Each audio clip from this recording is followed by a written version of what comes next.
আসসালামু আলাইকুম সবাইকে। আজকে আমি আপনাদেরকে ফ্রোজেন পদ্ধতি সহ গরুর মাংসের টিকিয়া কাবাব বানিয়ে দেখাবো। আশা করি রেসিপিটি ভালো লাগবে। এখানে আমি বাসায় থাকা গরুর মাংস ছোট ছোট টুকরো করে কেটে নিয়েছি হাফ কেজি পরিমাণ। আর এখানে হাফ কাপ পরিমাণ বুটের ডাল আমি 6-7 ঘন্টা ভিজিয়ে রেখেছিলাম।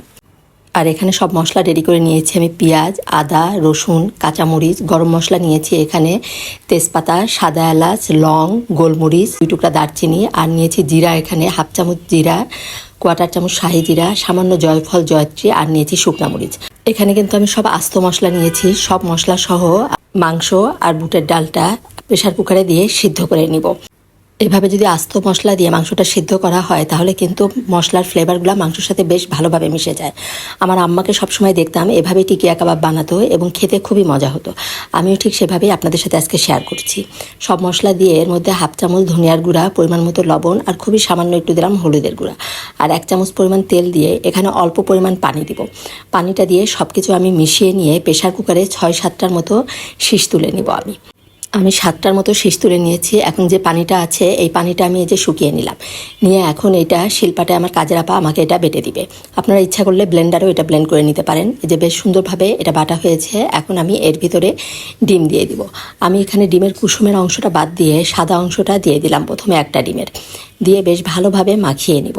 কুসুমের অংশটা দিলে দেখা যায় ভাজার সময় অতিরিক্ত ফেনা হয়ে যায়, তখন ভাজতে সমস্যা হয়। কাবাবের মাংসটা একটু বেশি শক্ত লাগছে, এই জন্য আমি আরেকটু ডিমের সাদা অংশ এর ভিতরে দিব।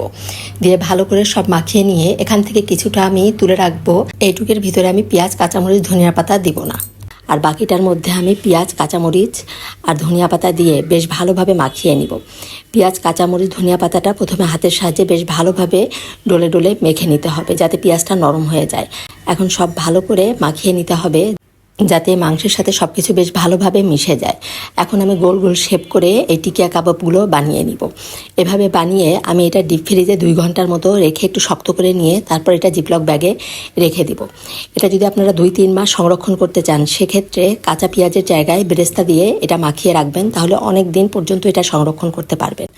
আমি এই যে 2 ঘন্টা পর এখন কাবাবগুলো শক্ত হয়েছে, এখন এগুলো আমি একটা জিপলক ব্যাগে রেখে দিব। এভাবে আগে থেকেই যদি টিকিয়া কাবাবগুলো বানানো থাকে তাহলে যে কোনো সময় মেহমান আসলে কিন্তু এগুলো ভেজে দেওয়া যায়। এখন আমি যে তেলটা গরম করে নিয়ে এর মধ্যে এই যে টিকিয়া কাবাবগুলো মিডিয়াম টু লো হিটে একটু সময় নিয়ে ভেজে নিব। আর প্রথমেই কিন্তু উল্টাতে যাবেন না, তাহলে কিন্তু ভেঙে যেতে পারে। এক সাইড হয়ে যাওয়ার পরেই এটা উল্টিয়ে দিতে হবে। এভাবেই আমি বাকি কাবাবগুলো ভেজে নিব। এই কাবাবটা খেতে কিন্তু খুবই মজা হয়েছিল, উপরটা একটু ক্রিস্পি আর ভিতরটা সফট। আপনারা অবশ্যই একবার এভাবে বানাবেন, ইনশাল্লাহ ভালো লাগবে। আর ঠিক এভাবে কিন্তু আপনারা খাসির মাংস দিয়েও টিকিয়া কাবাব বানাতে পারেন।